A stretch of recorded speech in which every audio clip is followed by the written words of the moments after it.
ஒரு செய்தியை கூட பார்க்க முடியாது.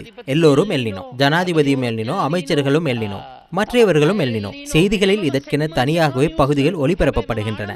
ஆனால் நான் பெருமையுடன் கூற விரும்புகின்றேன், பேராசிரியர் அபய் விக்ரம அவர்களும் நானும் இணை தலைமை தாங்கும் அதிக அளவிலான பாராளுமன்ற உறுப்பினர்கள் கலந்து கொள்ளாத காலநிலை சம்பந்தமான பாராளுமன்ற குழுவினால் தான் எமது நாட்டில் உருவாகி வரும் இந்த எல்னினோ பிரச்சினை குறித்து நாங்கள் ஒரு முழுமையான ஆய்வை மேற்கொண்டோம்.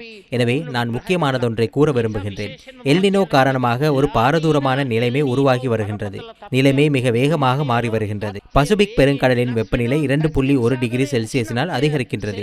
1997, 98 மற்றும் 2015-16 ஆண்டுகளில் நிலவிய பேரழிவு நிலைகளுக்கு நிகரான ஒரு சூப்பர் எல்னினோ நிலைக்கு எமது நாடு உள்ளாகும் என்பதற்கான சாத்தியக்கூறு 63% உள்ளது என்பதை இப்போது சர்வதேச நிறுவனமான தேசிய பெருங்கடல் மற்றும் வளிமண்டல நிர்வாகம் சுட்டிக்காட்டியுள்ளது. இப்போது இதன் அர்த்தம் என்ன? பருவமழை இயல்பான அளவை விட குறையும். அதன் மூலம் விவசாயத்திற்கு பாரிய பாதிப்பு ஏற்படும். ஒரு வெப்ப அழுத்தம் ஏற்படும். அதேபோல் மழை வரும்போது எதிர்காலத்தில் பெய்யும் பலத்த பெருமழையினால் கடுமையான சேதங்கள் ஏற்படும் சூழ்நிலை உருவாகும். இதனை நாங்கள் கிளைமேட் விப்ளேஷ் என்று கூறுகின்றோம். அதற்கு எமது நாடு பெரும்பாலும் முகம் கொடுக்க நேரிடும். நாங்கள் நினைக்கும் வகையில் அது 2 கட்டங்களாக செயற்படலாம்.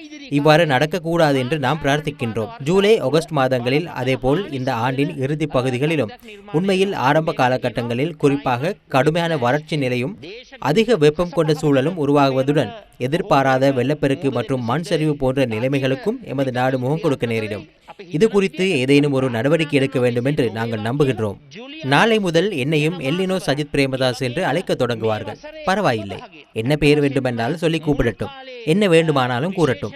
இறுதியில் இந்நாட்டில் உள்ள 220 லட்சம் மக்களுக்கு அந்த அழுத்தங்களின் மூலம் ஒரு பாரிய பேரழிவு நிலைமை ஏற்படும்.